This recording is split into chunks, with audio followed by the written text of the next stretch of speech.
Hello friends, welcome to ASP.NET tutorial. In this sub-series, we will learn about the MultiView control. And in this very first video, we will learn the basics of MultiView control. MultiView control works with view control.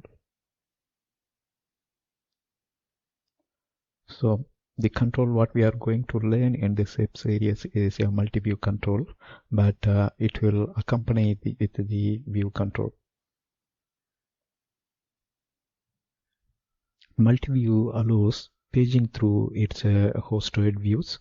That means a MultiView control will contain one or more views, and you can page through those views. At a time, only one view can be opened, right? Because MultiView control supports multiple view control. So at a time, you can open only one view. The opened view can show other controls in it. So for example, the MultiView control will look like this.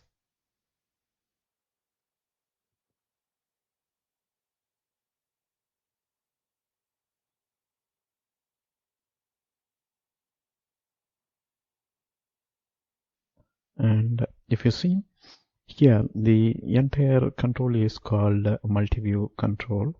And in that we have three view control.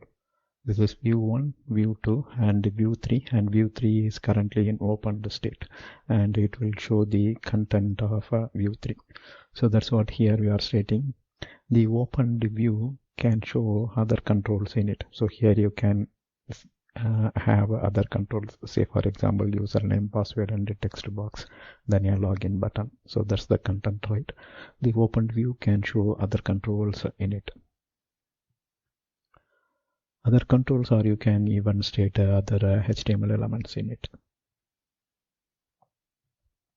So active view index, so that's the property that tells which view to show. So all the views are index based. Once you specify the index, the view will be opened using this active view index property. When it is -1, no view will be shown. So that means all the views are in collapsed state, and you will not see anything in the MultiView control, because all the views are in collapsed state, because index here what we are specifying is -1. So the MultiView control works like tab pages, and we can logically group the controls in a view. So here, if you see, we specified view 1, view 2, view 3. Instead, it will be like a logically grouped elements. So that way, we will be creating view and we will hook that to the MultiView control. In this sub-series, we will see how to work with the MultiView control and its views. That's all here in this video. There is no demo in here. Thank you for watching. Bye.